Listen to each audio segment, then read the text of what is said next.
Okay, thank you. I have the floor. I think me and Kaley actually started at right around the same time. I started March of 2024, and I was only 2 weeks postpartum. I had just had a baby, and I was like, you know what? If I can make $1,000 a month, that's great. And my first TikTok shop video got over 11 million views, and it was a little magnetic kids puzzle. And I just remember like day 3, I told my husband, oh my gosh, I just made $100 today. This is crazy. If I could do $100 a day, I'm going to make $3,000 a month. And obviously, it just spiraled from there, and I can't even believe where it's at now. But it was just a little kid's puzzle. It was a 20-second video of my daughter just playing with a little ice cream magnet puzzle. And yeah, it went nuts. And I was like, this is like a gold mine. So just kept posting. That's absolutely insane. Wow. Wow, how about It was Kaley? crazy. I feel like Sheri's GMV is a bit more spread out between categories. Like a lot of hers is in home as well. Funny enough, the first product I ever popped off with was the little roasted edamame bean snacks from the Only Bean. And my education is in nutrition and fitness. So it was easy for me to like pop off with that, and also creatine gummies, because that's what I was comfortable talking about. That's what I knew a lot about. But I remember when I was doing my research for those Only Bean videos, I saw this video of this super tall guy standing at the kitchen, and the girl was saying, oh, we're trying to like get his protein intake up. And I saw it went viral, and I was like, oh, of course, like that went viral. He's huge. That's Sheri's husband, and I didn't even know. Dang, wait, for real? Yes, Sheri had already gone viral with that product my goodness. before I even knew about it. Wait, do you remember when that was? That must have been so long ago. Yeah.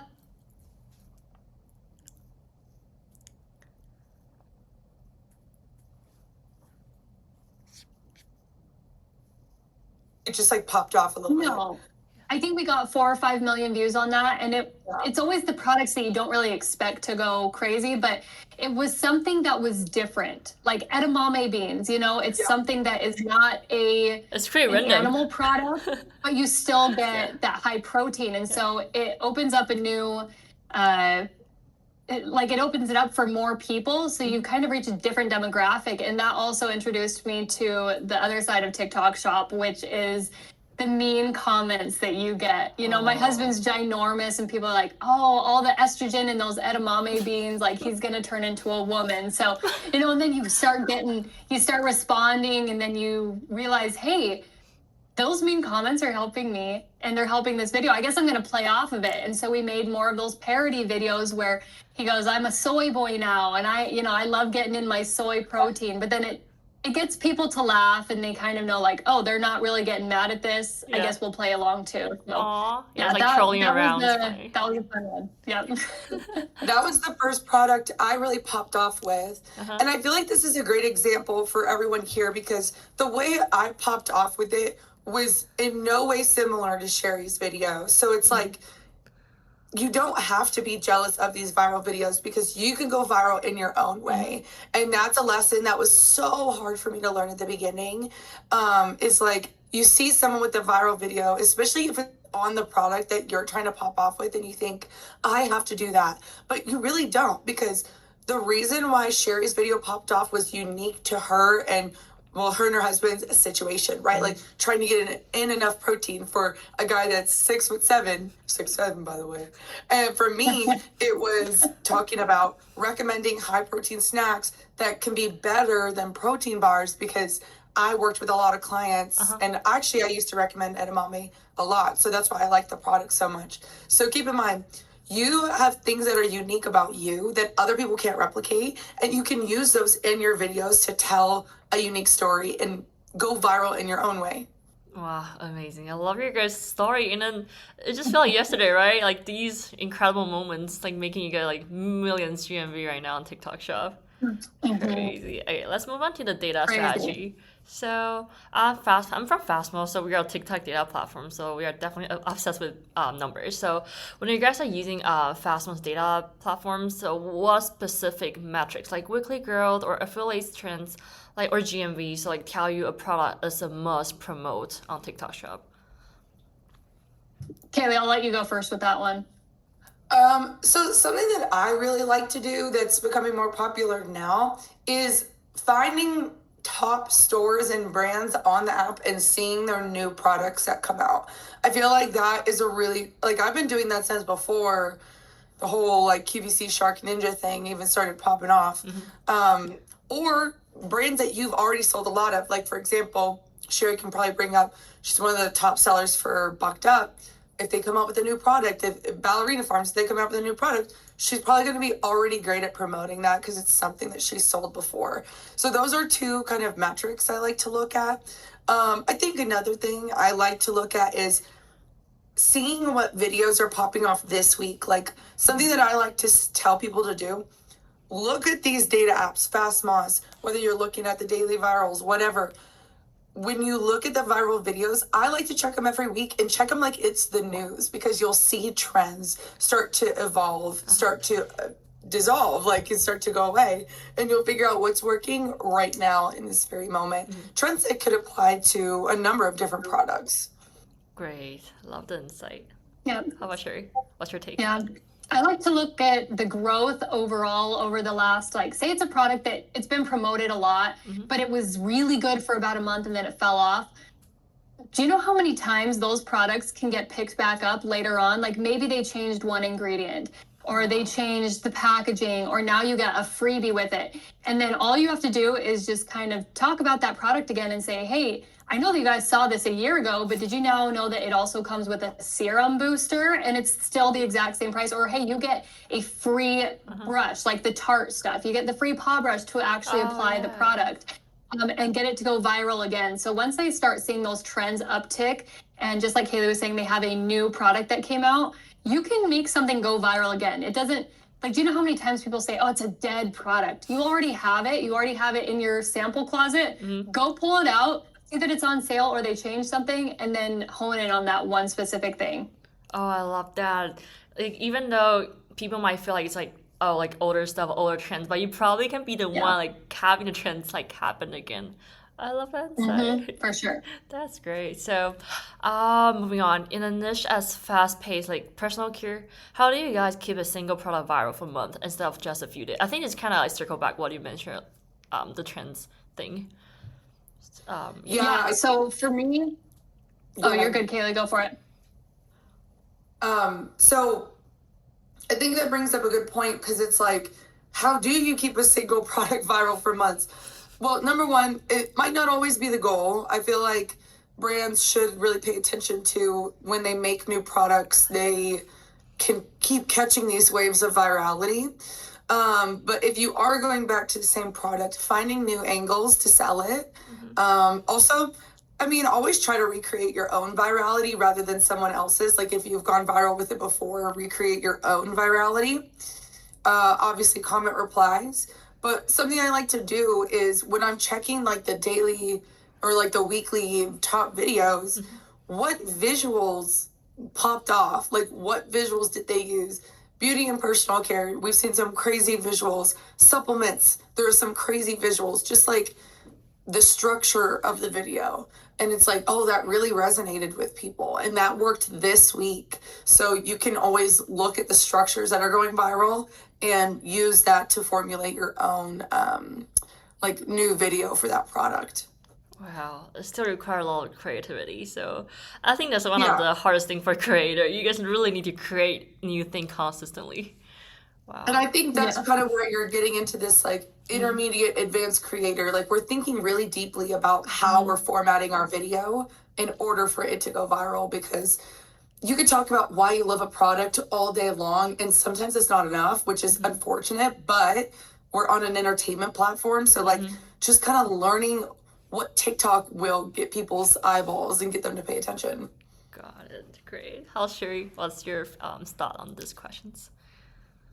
So I think Kaley touched on a lot of the stuff that I already do. Retargeting the same products that have already been selling great for me. I can't tell you how many times someone says, oh, I had this product go viral and I made this much money, but the video died out. Now I'm not making money. And I was like, well, did you do any responses? Did you do any comment responses? Or did you make any more videos about that? And they're like, oh, I made one or two, but they didn't go anywhere. I'm like, keep going. Whatever was working well for you in that video, some of the top comments that people are interacting with, make a video reply to that comment and touch on different things. Like, hey, I know this is a concern with this product. Don't be concerned because I've been using it now for X amount of time and I haven't had any sensitivity. It's great for people with this type of skin. And you just kind of go off of that. But I've had videos where I will do, I'm not exaggerating, 75 comment replies. Like back in December, I was doing like the garlands, just the Christmas garlands on my staircase. I probably made 300 videos. No way. So, but because they were selling well for me. Yeah, I feel like that's something I see affiliate, including myself, that I see people don't do enough. It's not enough retargeting.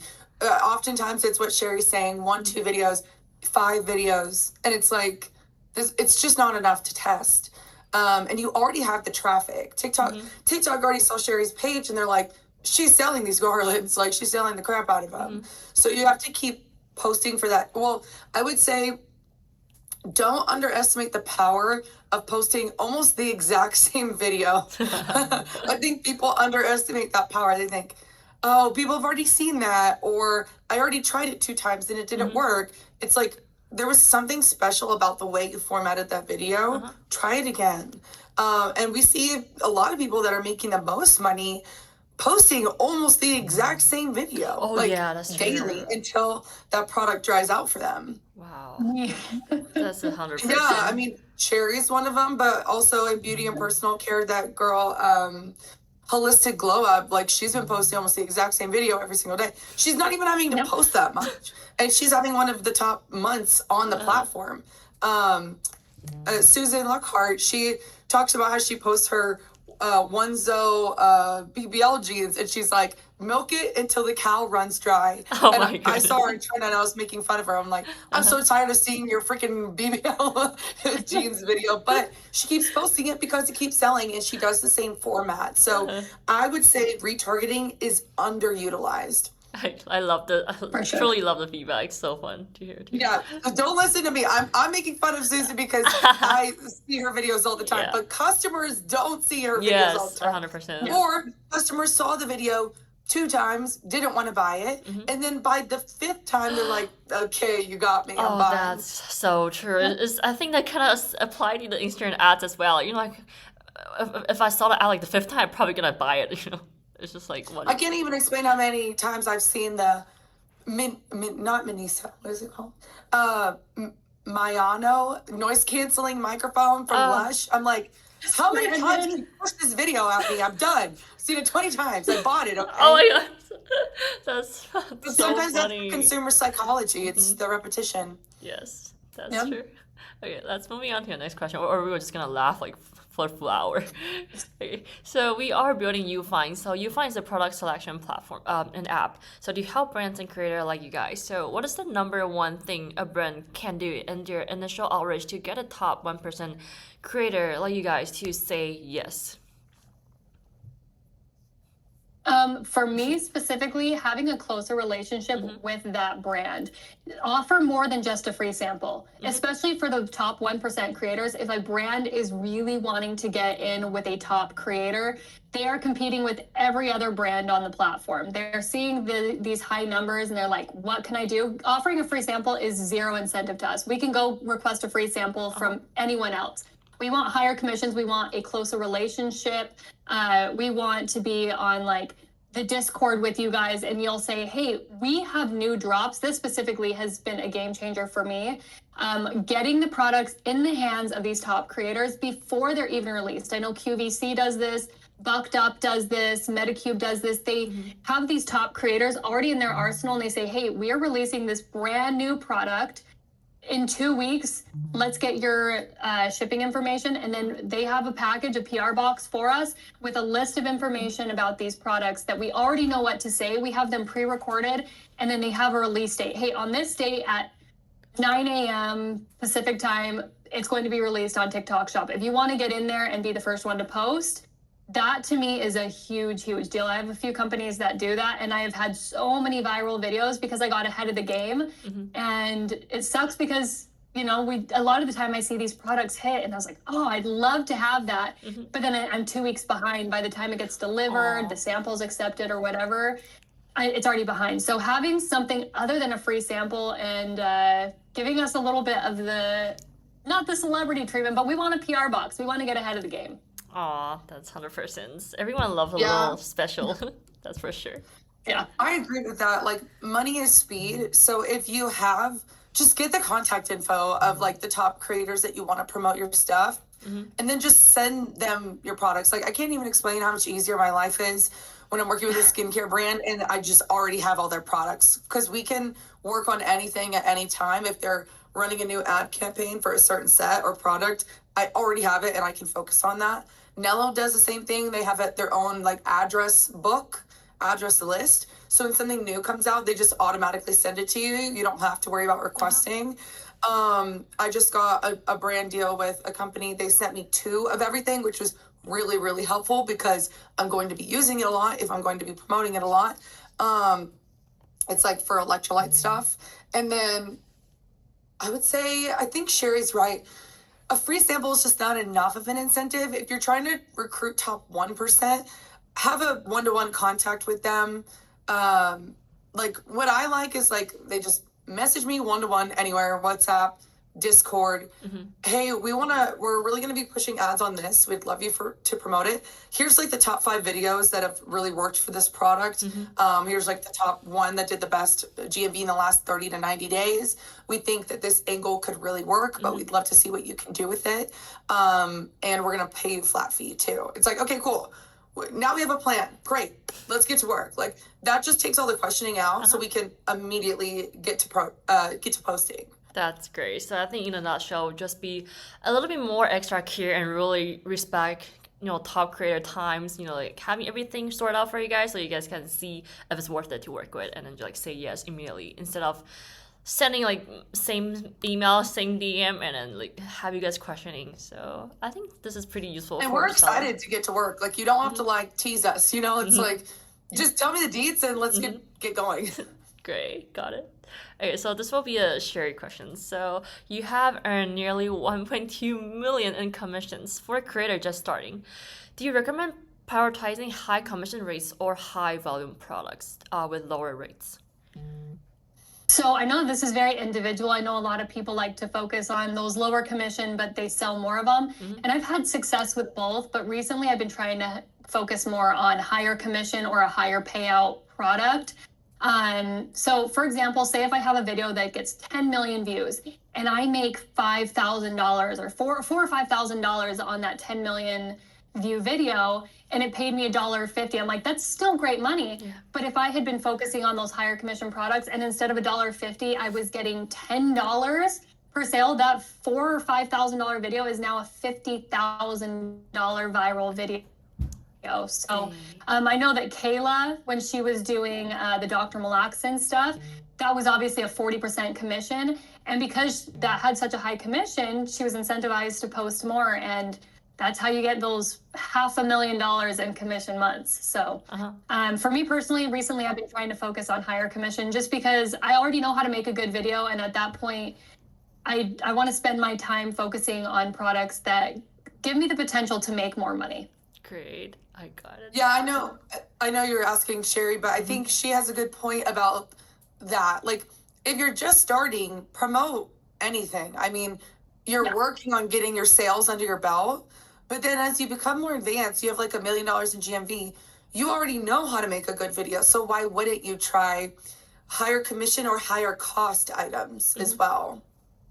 Great. I think for sure. I think our audience gonna have a lot of questions regarding this later on. So moving on to the video blueprint. So what is the hook strategy you guys are using right now, and that's consistently converting viewers into buyers in the beauty and personal care category?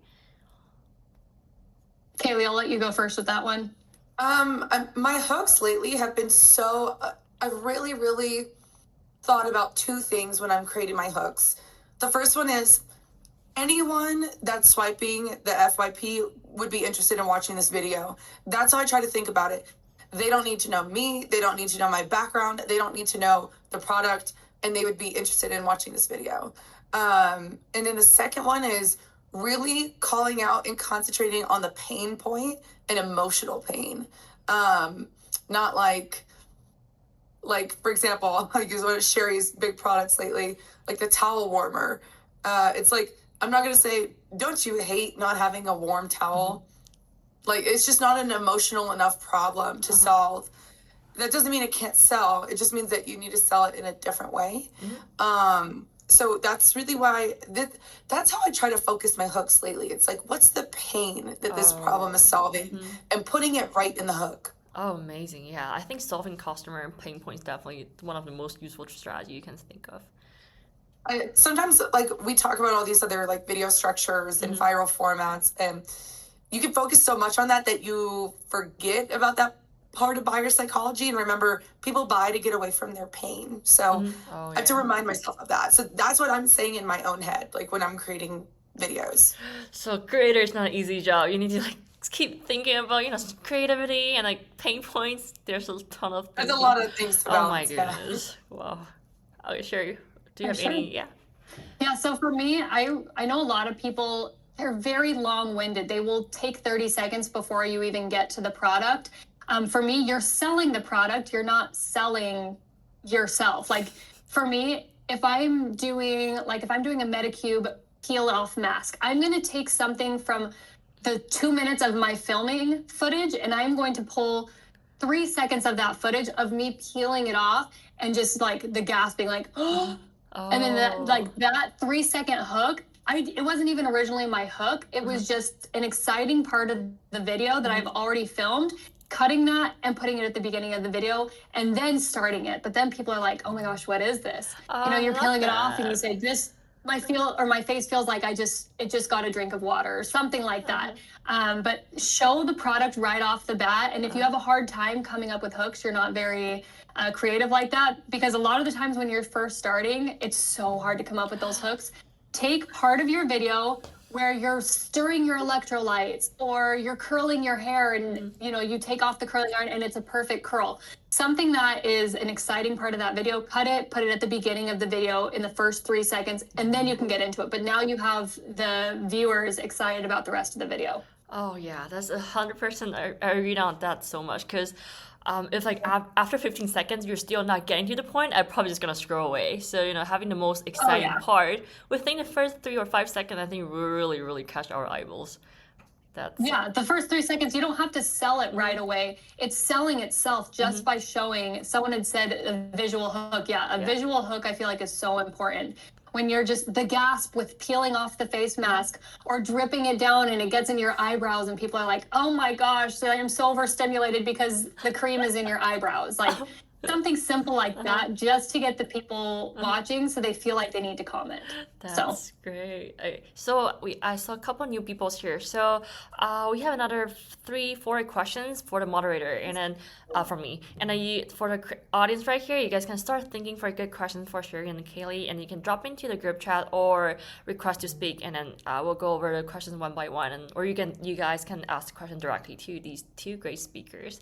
Okay, so moving on. We have just hit a 10K members here in Discord. So how has being part of data-driven either community or something that you utilize day by day have changed the way you approach daily content schedule?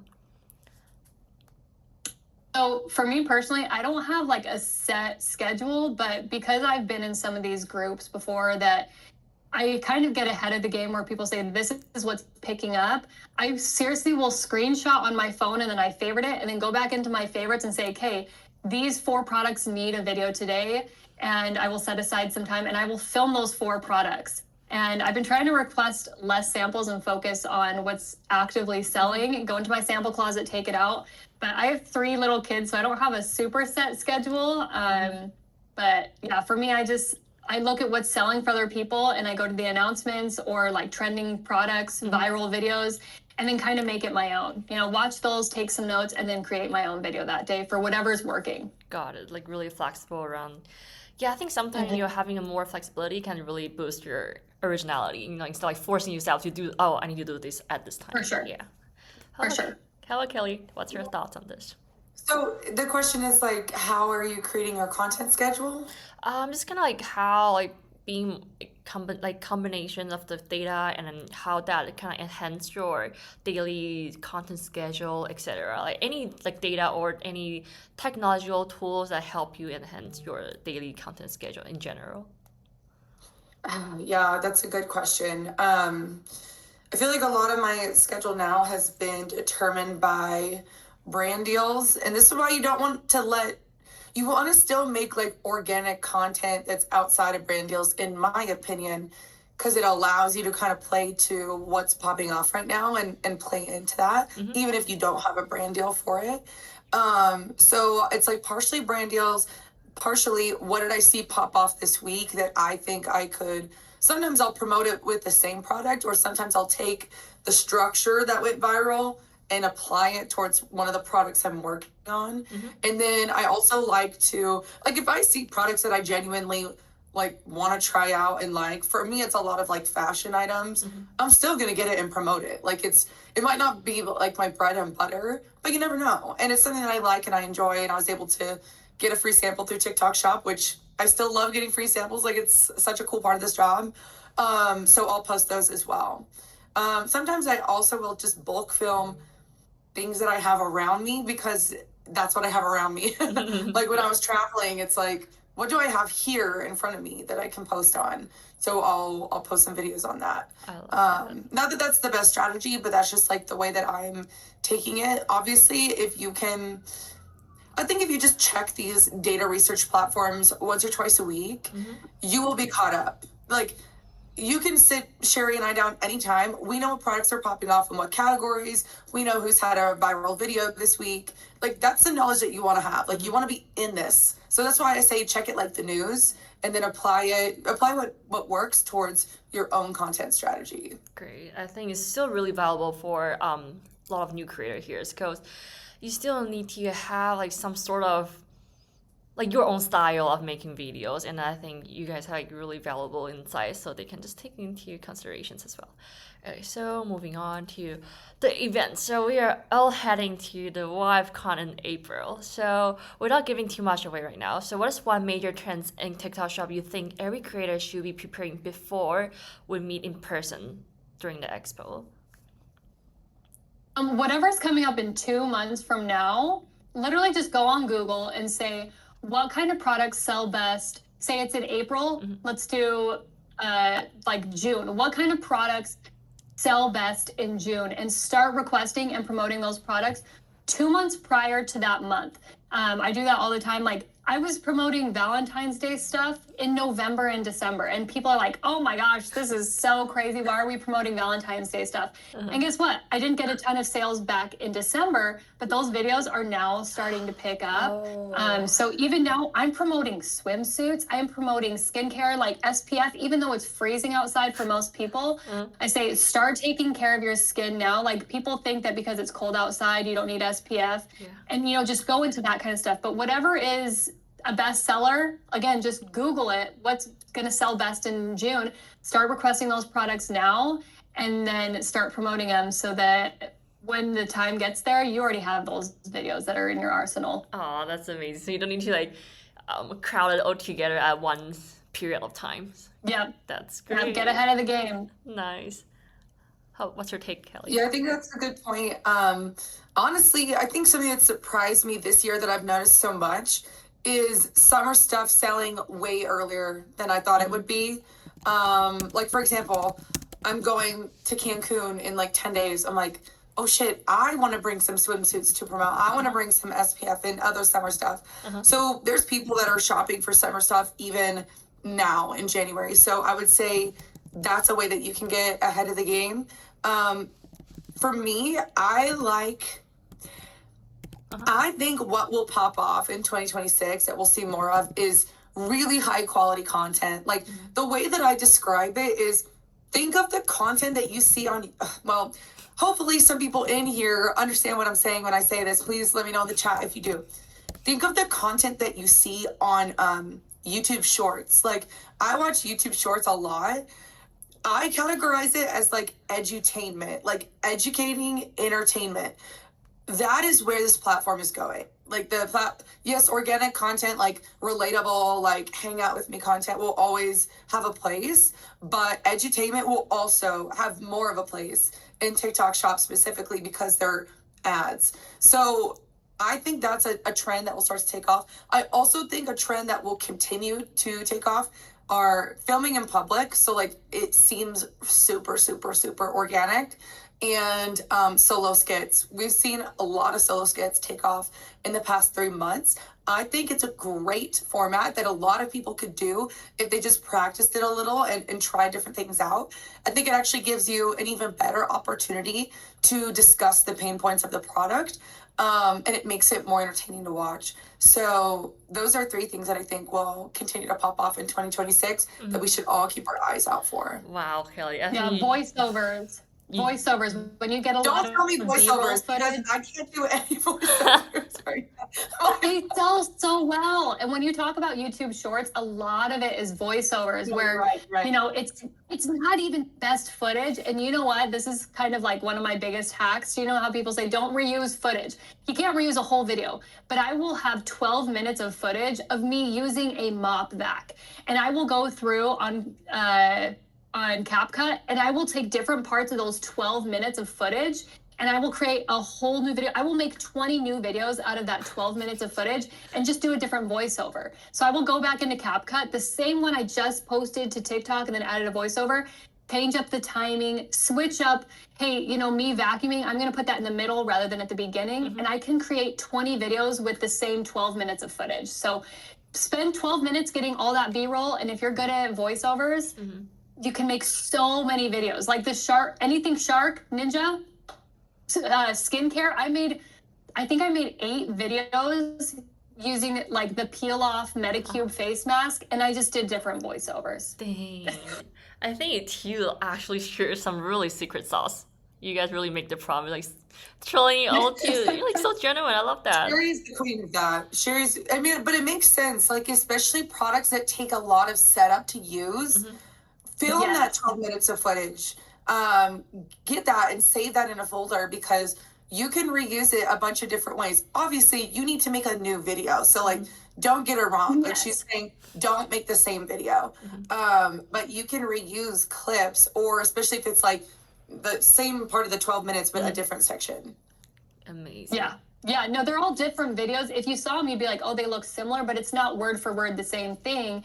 It's just different parts. Like, I'm vacuuming in one corner, and then in the next video, I'll take a clip of me vacuuming in the other corner, you know, just 12 minutes of footage. If you're already setting up for those products that take a little bit more time and are a little bit more in-depth, I feel like that's kind of the high quality videos that are starting to pop off now, especially for me, are the ones where I'm taking footage and doing voiceovers. They're selling really, really well. Nice. I think you two both share really incredible insight, and then definitely work, you know, differently for each persons. But I think, you know, we have so many creators here, they can take each of your feedback and then to try it out, like which one, you know, suit them the best. So the second question. So every creator hits a dry spell sometime. So what is your go-to move when your views are down, but you still need to hit your GMV targets? That's a great question. For me, yeah, that is. For me, just retargeting what's already worked. I go look at the past 2 weeks, what are my top sellers? Because for me, if I'm in a rut, I don't want to learn about all these new products. I don't want to have to go in and research all of them, try them out, make sure the skincare product is going to work great on my skin. I will go in and I'll just get some of my favorite samples that have been my best sellers and literally just remake videos that have already been viral for me. And I can't tell you how many times these videos have gone viral again, even though it's almost exactly the same video. But I don't have to do a lot of research. I already love this product. I already use it. Let me just make another quick video of something that has already gone viral.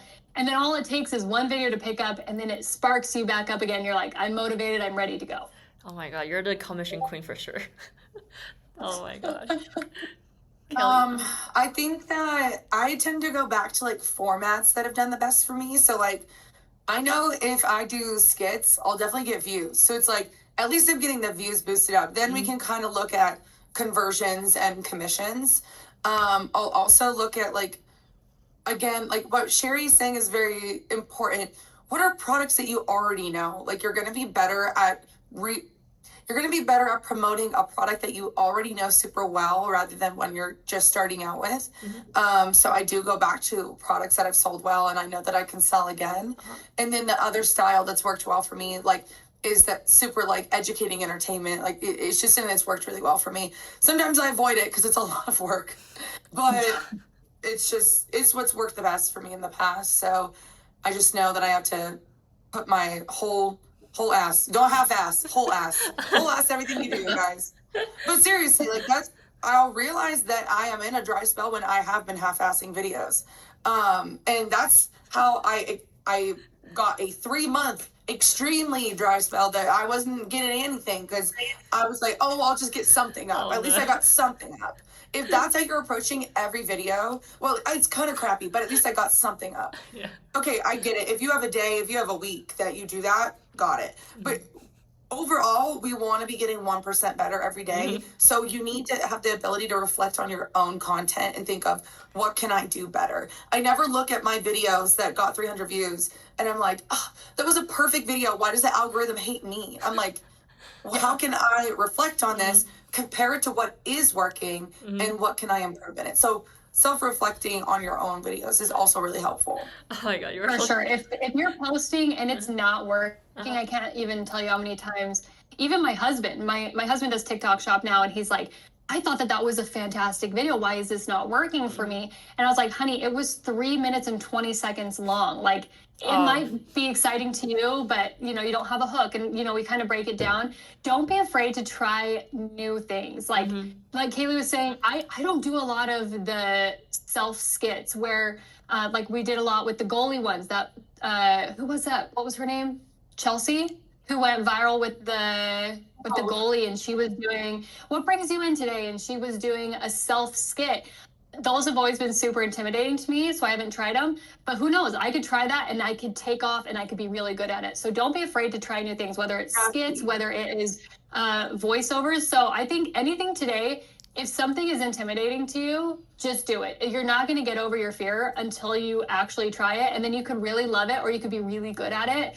So something that is like kind of scary for you, just get out there, do it, and get over that fear, because it's gonna help your content, and it's gonna help you for sure.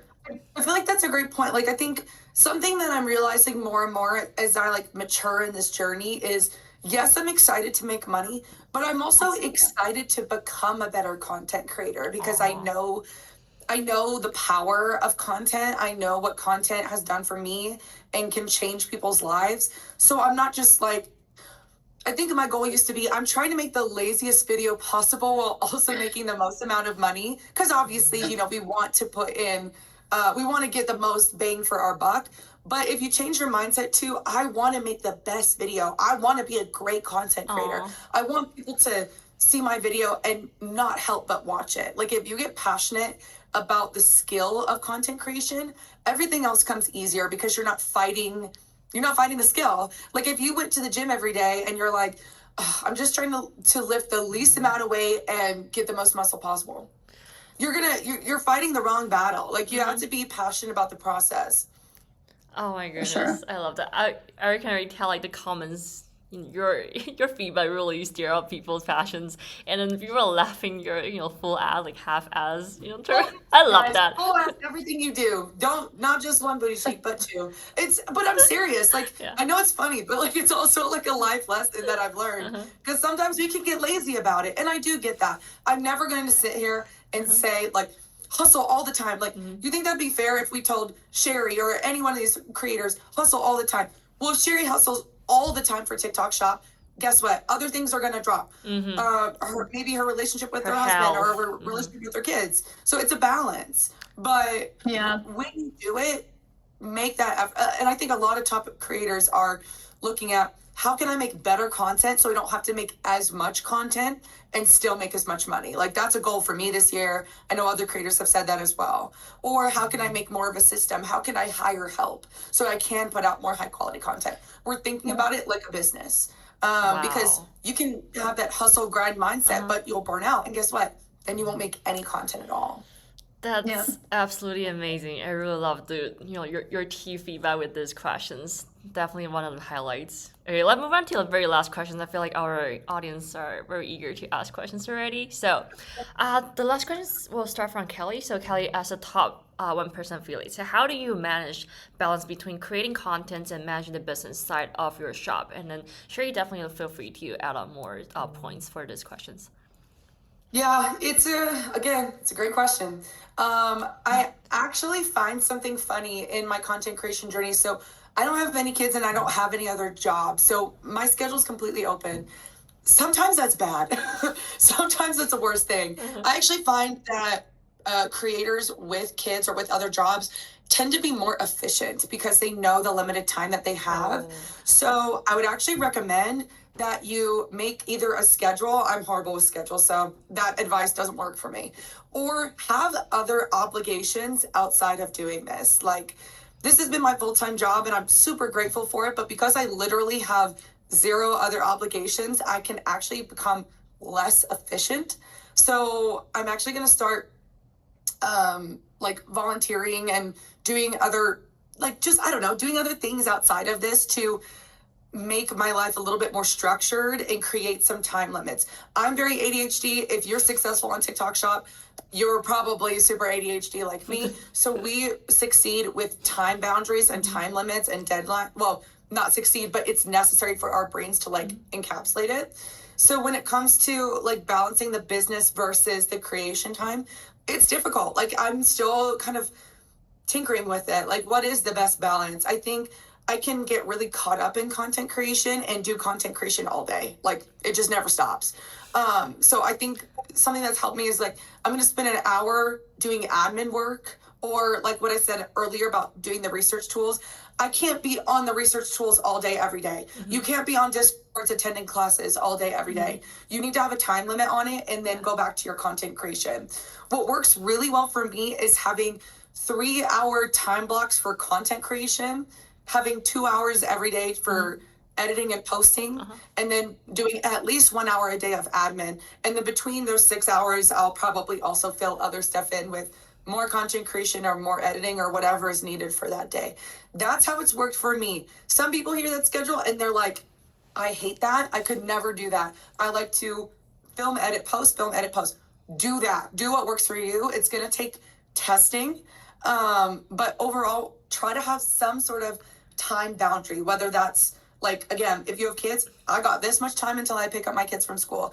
If you have another job, I got this day to batch film, and then I'm working Monday through Friday and I'm too exhausted to film after work.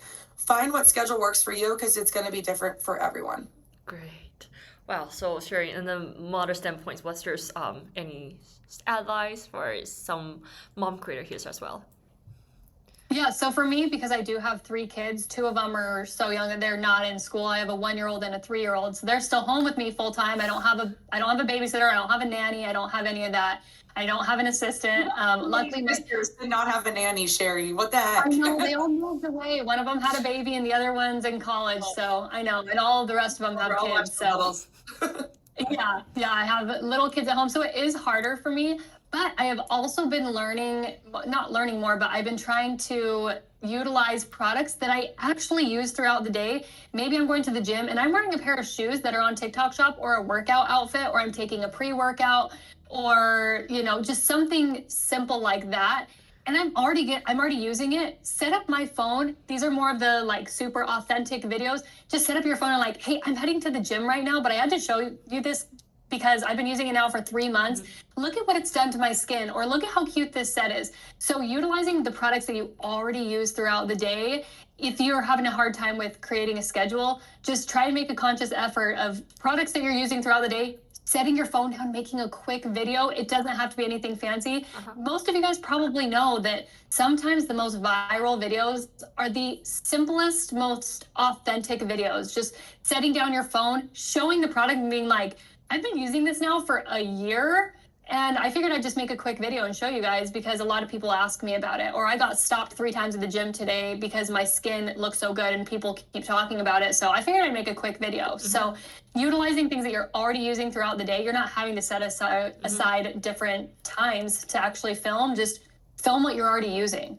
That's amazing. I think you have a really different strategy, but for Kaley, I feel like you have like a set of block time that dedicated for content creations. But for Sheri, it's more like kind of integrating content created to like whole day long. So I feel like different strategies At apply to home different with you, people. if you can find ways to do little videos throughout the day, because it's probably rare that Sheri has like 3 uninterrupted hours. You know what I'm saying? Unless she has a sitter or a nanny for that day. So again, it definitely is like do whatever works best for you. I have a friend, she says she makes most of her TikTok shop videos while her 2 kids are napping in the back. And I'm like, and she's like sitting in the car. I'm like, that's hustle, dude. But like, she's made so much money. So it's like, she figured out a way to make it work for her. And if you have other obligations, don't think of it as like, oh, I can't do it because of this. Like, we know so many women, they can't even film during the day. They film all at night. But guess what? They figure it out. They get it done. And it's like, I want people to know that it's possible for them. Another weird tip, and Sheri, I want to know if you agree with me. Sometimes I'm really not in the mood to film. Like, I feel like low energy or like kind of quiet. If you feel that way, literally go to the gym. Like, I can't even explain how much more so like the gym already makes you feel more confident and like endorphins, but then you're already like up and moving and grooving, and it's like, if I go to the gym, then I feel more capable to like film good video. Do you feel like that too? I feel like it's the caffeine that I take prior to going to. She gets hyped up. I could take caffeine and just sit there. I'm terrible. I think it's the 300 milligrams of caffeine in my pre-workout that keeps me going throughout the day. Oh, Lordy. Oh my gosh. Aw, that's hilarious. But yeah, definitely getting out of the house. If you're in a rut and you're in the house and you're just like, I just don't want to film, take your products, go to the park, go sit in your car and just like set up your little suction cup phone mount and just film. Just get out of the house, get in a different setting. If you're in a rut, just get out, get to a different place. And then I feel like that's where a lot of it comes from, is just being somewhere other than just in my house. I'm so burnt out setting up my tripod on my kitchen table and setting up my ring light. It just feels so like I'm just so used to it. Getting out and having a different scenery, I feel like helps a ton. That's amazing. So, okay, let me wrap up the questions real quick. I feel like our audience, can't wait. So before we open the floor, I have a massive announcement. So if you think the energy today it's already high, then wait until you see what's going to happen in April. So get ready for WiveCon 2026 in Los Angeles. So we are taking over LA for 2 days expo. Yay! With over 13,000 attendees. So this isn't just a conference, it's the largest gathering of TikTok shop, mover and shaker in the world. So we are taking 8-figure sellers, the biggest creator on the planet, the top tier agency, all in one building. So if you want to build the relationship that will define your 2026, you have to be in LA for WiveCon this April. So stay tuned to the announcement channel for ticket drops and free giveaway for the very first beginning for our Discord member. Yeah, so all right, so let's moving to our Q&A. So if you have any questions, just drop into the group chat or just request from the hand icon. Click it and I'll approve your request to speak. So you can, oh, yeah, we have one person. So Umer, I think one person is waiting for the whole AMA. So are you here, Amy? Umer, Amy? I think you request to speak for a while already. So if you're here, you can approve this the request and then you can speak. I'm not so sure if he. Oh, amazing, he's here. And then Christian and Jinster, I will let you guys ask questions later on. Oh, can you hear me? Hello? Yeah. Okay. So when working with like top 1% beauty affiliates, like what does an ideal deal usually look like in terms of retainers and flat fees? Like how do agencies and brand owners benchmarks and determine fair rates during outreach? That's a good question. I as far as like the brands, I don't know exactly if there is like a specific way that they are giving people quotes. I know for me, are you talking about like retainers and stuff as well? Yeah. Okay, so for me, I mean, even for me, I've sold a lot of stuff and I have requested a lot of brand deals and retainer deals. Even still to this day, I still don't know like what number I should be asking. I was starting out at like $300 and all of them were getting accepted. Like, oh yeah, a video for $300.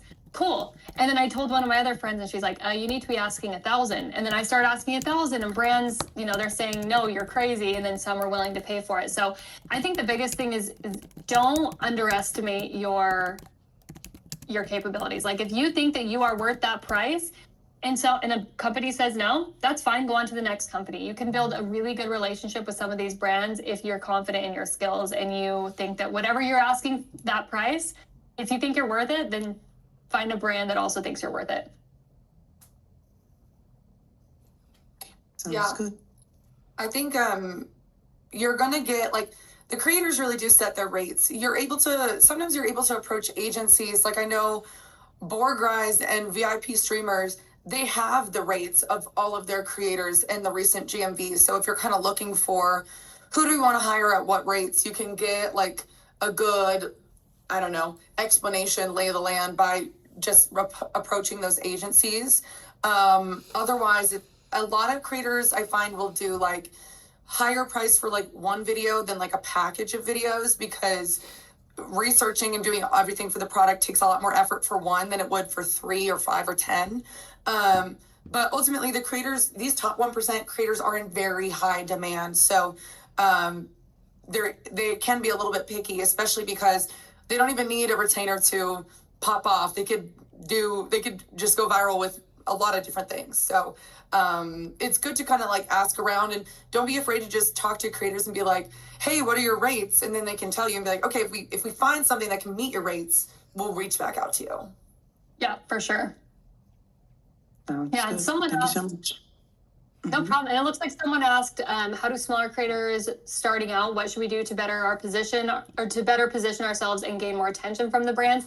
Honestly, I hate that this is the answer, but growing your GMV, like in my personal experience, I feel like most brands, depending on what they offer for these brand deals and these retainer deals, they're going off of GMV in your last 30 days. So unfortunately, you got to keep grinding until you grow that GMV. That's how you're going to get the highest amount for these retainer deals. Yes, we have Christina joining us for asking the questions. Oh, try again. Hi, Christina. Oh, I think she's. I think she's having an issue getting the camera on. Okay, you guys feel free to check out the group chat first. I think there's a couple. In the meantime, there's another question. Did you see this one, Sheri? How many brands do you focus on?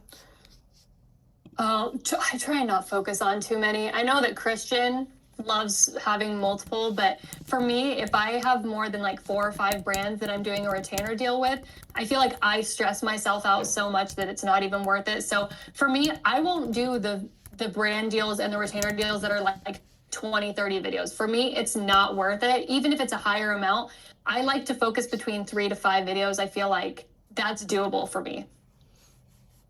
I feel like I definitely like to focus on less brands. It allows me to promote better when I'm promoting less things, and then I'll cycle them through. So kind of keep the like 25 to 50% of your content, things that are already selling for you, that are like your top sellers that you promote over and over again, and then cycle in new things as well. For me, it's probably going to be like 25% like top sellers, 50% brand deal content, and then another 25% of just creative content of new things that I'm testing out. I personally like to do like 5 to 10 video deals. I feel like it gives, or I would say 5 to 10 or maybe even 15. But it all just depends on what you like and what you think you can do. I do recommend not loading yourself up with 30 video retainers. It doesn't matter how much they're paying you. You're not gonna have any time to really retarget, focus on what's already working, or try out new things when you're completely clogged up with just retainer brand deals. For sure. Yeah. In my opinion, again, that's just one person's opinion. Christina, do you just want to unmute yourself without the camera on? Are you able I think you're silenced too. I think your mic is muted. Oh, hi, Christina. Are you able to just unmute yourself and ask the questions like without... Oh, yeah, I saw you unmute yourself. Great. Hi, Christina. Can you hear us? Okay. How about Jenster? Do you want to unmute yourself and ask the questions? Hi, ladies. Thank you so much for the valuable information. I was curious to get your opinion on this. I've heard some feedback on, and you see other creators where they have different profiles and different grids for different kinds of niches. I was curious what your thoughts are on, having a variety of different pages devoted, specifically to a vertical, or, kind of blending your content and your different products together in one. For me personally, my vertical is I'm a home pro. I have never ever followed a niche. I've never followed a vertical. I just promote whatever I personally use and whatever I like. And my top sellers are all over the place. Every single vertical or every single category you can think of, I've had a viral video in every single category. So for me, I just like to promote what's selling and what I actually like. So I know that some people love their vertical, but for me, I've never followed it, and it's been great for me. Yeah, whenever I get this question, it's a hard question to answer. Never get more pages than what you can keep up with. That's number one. You'll be surprised at how many creators make most of their money primarily from one page because it's what's working and what they can keep up with.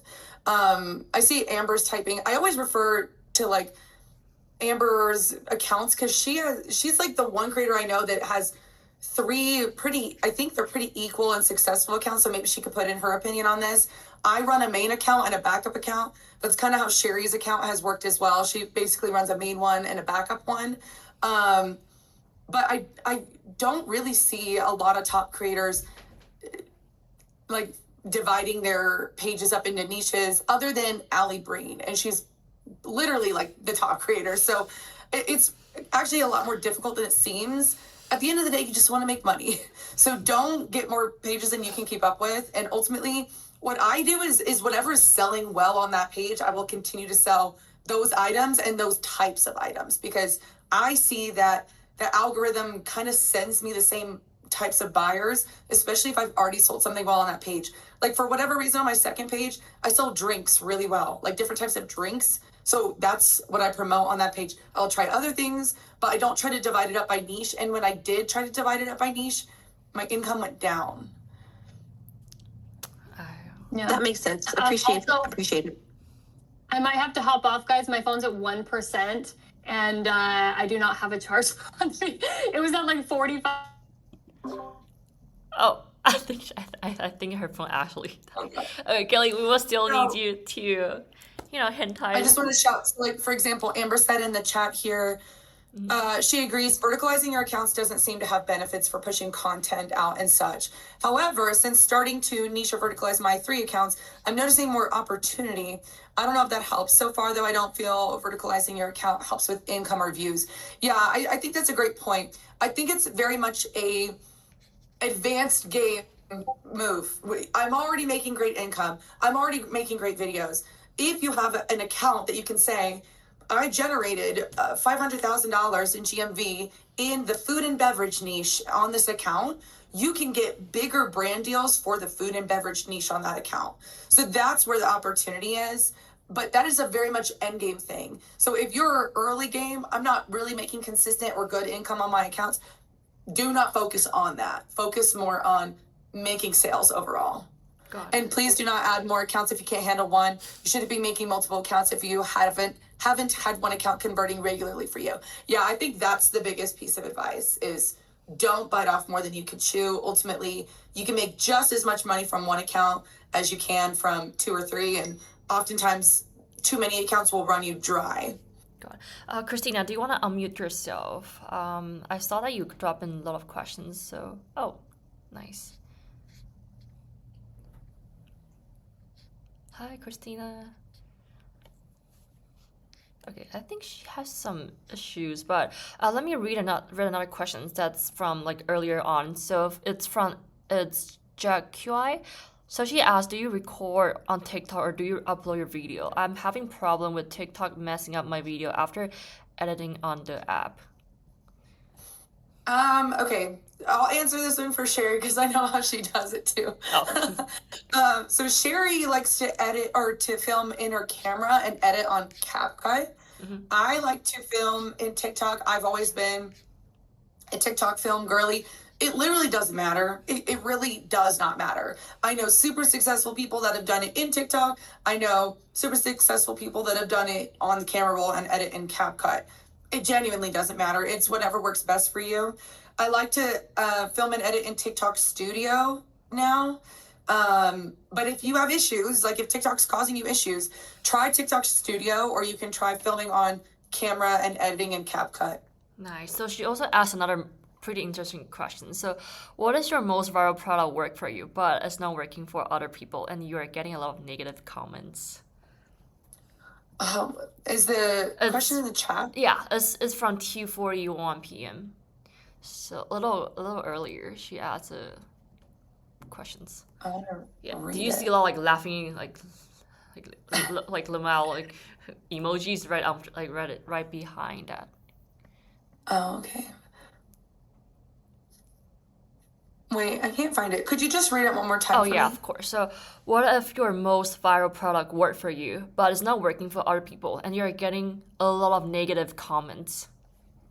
Okay, so this could, a lot of the times your most viral product will work for you and not for other people. Don't pay attention to what anyone else is doing. Just because it has a lot of negative comments doesn't mean something bad. I can get negative comments on anything. People could say that I'm ugly. People can say that I'm stupid because I purposefully said something stupid to make the video go viral. Like, it depends on the negative comments. Are the negative comments saying the product doesn't actually work? That's something different. Are the negative comments just stupid bullies? Like, what type of negative comments are we talking about? Oftentimes, negative comments will make a video go viral. But, like, if I'm getting negative comments like, the product doesn't work, or like, they're not shipping, like I bought this and they're not shipping it out, like there's an issue there with the product. So I guess I would need more follow-up information, but don't ever judge your own virality based off of other people's virality. Great. I think there's there's a couple new questions in the group chat. Yeah. She said they're saying the product doesn't work. Although I haven't had any issues with it, I would consider talking to the brand. I've had brands send me a product and then change the listing and ship out a different product. That's not fair to the customer. Mm-hmm. So I would consider talking to the brand and figuring it out that way.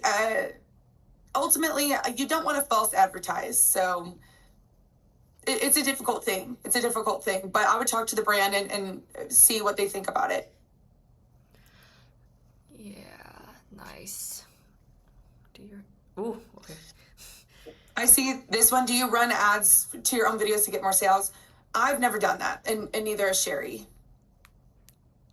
Okay, let's do last one or two questions, and then we can wrap up the AMA for the day. Okay, so Christina is typing. Okay. Yay. Great. Okay, last two questions. If anyone had questions for Kaley, drop in real quick. Yeah, and this one from Fast and Curious. What if your video went viral, but there's no sale? It was just more negative comments. I've had videos go viral with no sales. It's just because I guess it was more entertaining than it was converting. So I try to remake it with a similar hook, but a better call to action and ask for the sale a little bit more because it didn't convert anything. But I think it's just something that happens sometimes, honestly. Sometimes there's no rhyme or reason to it. Mm-hmm. Yes, okay. Last questions. Okay, last two questions. Okay, like, does time of day matter for posting? What's your thoughts? Literally no. Literally no. Sheri posts all of her stuff in the morning. I post all my stuff in the middle of the night. It just does not matter. Don't get hung up on that. My thoughts with bottom of funnel videos. Does it work for you? It doesn't really work for me, but it's not a strategy that I've invested a lot of time and effort into because it doesn't align with my goals, my goals is to become a better content creator. Bottom of funnel does not make me a better content creator, in my opinion.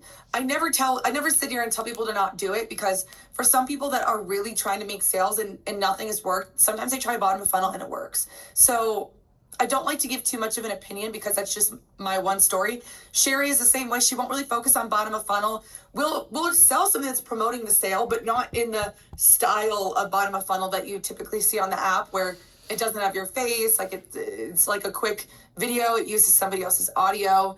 That's not really a strategy that either of us have really invested into, because it doesn't really align with what we're trying to do. But again, you could always try it. You guys, it's free to try. So I don't know, you could try anything. Yeah. And then for ad codes to the brands, yeah, I've always given ad codes to the brands. I continue to give ad codes to the brands. One of my strategies with giving ad codes to the brands is just making a connection. I always send all of them, and like I always like wait a little bit to see if the video goes viral, and then if it doesn't automatically like start to get sales and views or whatever, I will send the ad code. Sometimes it's just like, hey, here's my ad code if you guys want to promote it. I'm just reaching out to make a connection, so that they're like, oh, this creator wants to make a connection. This creator is on top of it, sending us her ad code, whatever. It gives me an opportunity for conversation and a more one-to-one contact. They don't even use most of my ad codes. Most of the ad codes, they don't even reply to me. But I am making the connection. I'm reaching out my hand saying, hey, if you want to do business together, here's my ad code. That's great. That's the last questions of the day. So this has been truly a masterclass from Sheri and Kaley. So thank you for being transparent with your path to success. And to everyone listening, if you haven't already, explore the FastMoss tools to find your next winning product and get your profile ready on UFinds. We are 10K strong, and then we're 10,000 strong, and we are just getting started. So just stay tuned for our LiveCon events in the Discord. And then thank you so much again, Kaley, for sharing all of the genuine feedback. And then there's a lot of insight you share are actually very next level, like high level of sharing. So that's truly incredible. It's such an honor to have you today. Thank you. Thanks for having Sheri and I. It was really fun. Yeah. Thank you guys, and then thanks for all of your time here today as well, and then the great questions you guys have been asking to Sheri and Kaley. Thank you guys.